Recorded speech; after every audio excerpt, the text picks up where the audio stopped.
Chapter 14. Conclusion. Poof!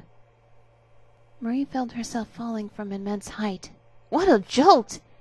Suddenly she opened her eyes and found herself laying in her little bed, and it was broad daylight.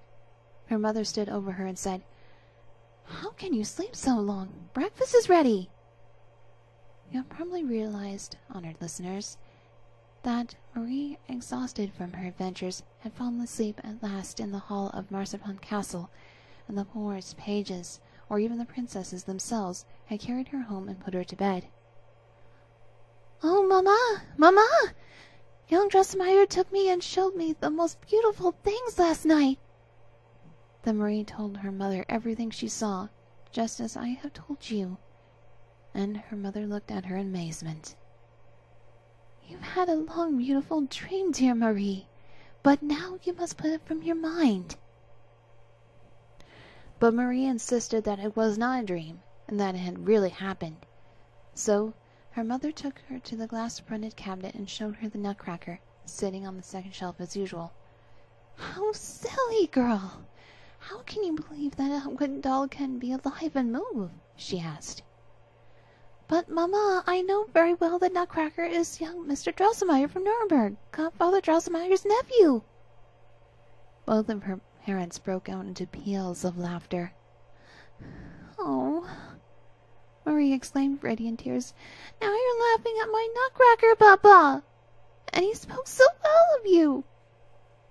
When we arrived at Marzipan Castle and he introduced me to the princesses, his sisters, he called you a respectable doctor." But they only laughed harder, and Louise and Fritz started to laugh too. Marie quickly went to her bedroom and retrieved the 7 crowns of the Mouse King, which she presented to her mother. "Look, Mamma! These are the crowns of the Mouse King, which the Nutcracker gave me last night as a token of his victory." Her mother marveled over the tiny crowns, which were made of unknown but brilliant metal, and seemed impossible for human hands to have forged. Even her father was completely fascinated by them, and they both asked in earnest where she had gotten them. She could only repeat what she had said before, and when her father scolded her harshly, and even called her a little liar, she began to cry violently, and said to herself, "Oh, poor me! What am I to say?" At that moment the door opened, and the judge stepped through and shouted, "What's happening? Why is my godchild Marie crying? What's going on?" The doctor informed him all that has happened. Well, he showed him the little crowns. However, the judge had hardly listened to a word of it, when he laughed and said, "What a silly fuss! Those are the crowns I wore for years on my watch chain. I gave them to Marie for her 2nd birthday. Have you forgotten?" Neither of them could remember such a thing. When Marie saw that they were no longer angry, she ran up to Godfather Drosselmeyer and said, "You know everything, Godfather Drosselmeyer! Tell them that Nutcracker's your nephew, young Drosselmeyer from Nuremberg!" But Godfather Drosselmeyer frowned and muttered, Ridiculous, foolish nonsense." Then the doctor took Marie aside and said very seriously, "Listen, Marie. Forget all these tall tales and foolishness. If you insist that Nutcracker is Drosselmeyer's nephew again, I will not only throw the Nutcracker, but all of your dolls, Madame Colorette included, out the window."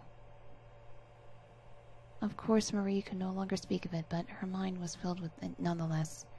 You can well imagine that you see anything so marvelous yourself, you will not be able to forget it either. Even Fritz would ignore Marie if she ever began to tell him of the fantastic realm that had delighted her so.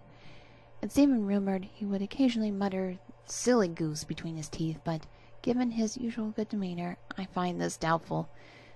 This much is certain, however.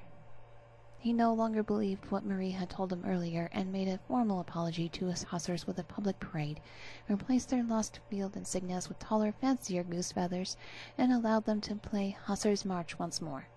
However, you and I know just how pathetic those hussars were when those nasty little balls left stains on their red jackets.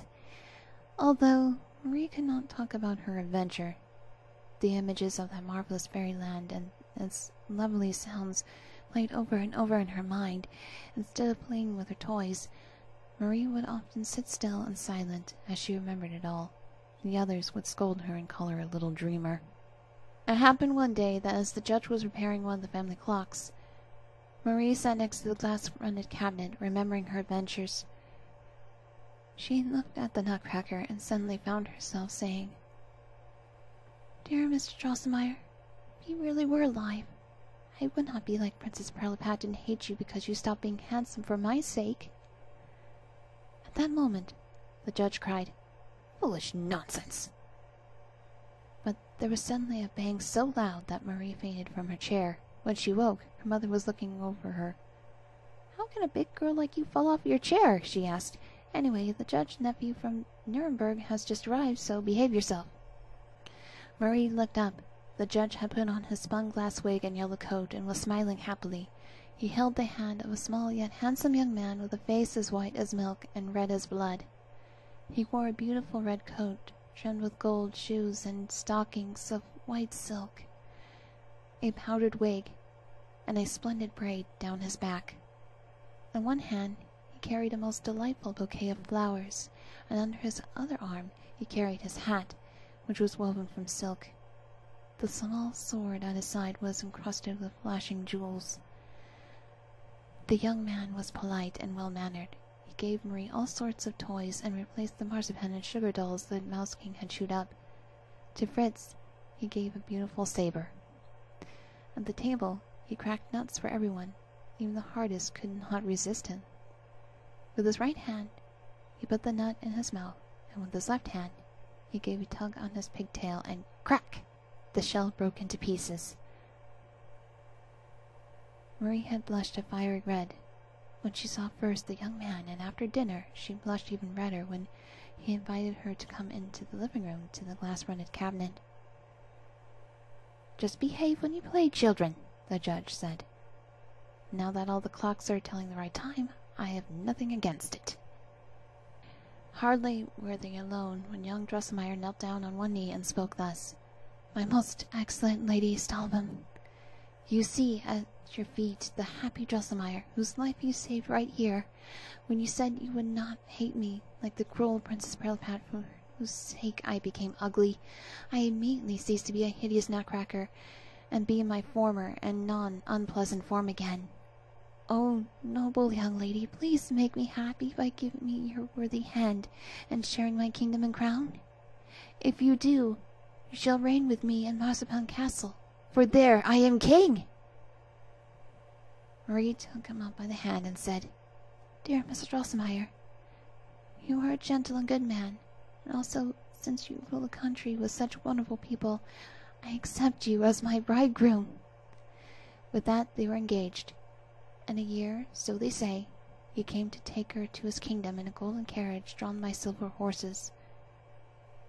When they were married in due time, there were 22,000 of the most brilliant dancers dressed in pearls and diamonds to entertain at the wedding, and to this day Marie should still be the queen of a country in which shimmering Christmas forests and glazed marzipan castles, in short, the most marvelous things you can imagine, can be seen if you only look.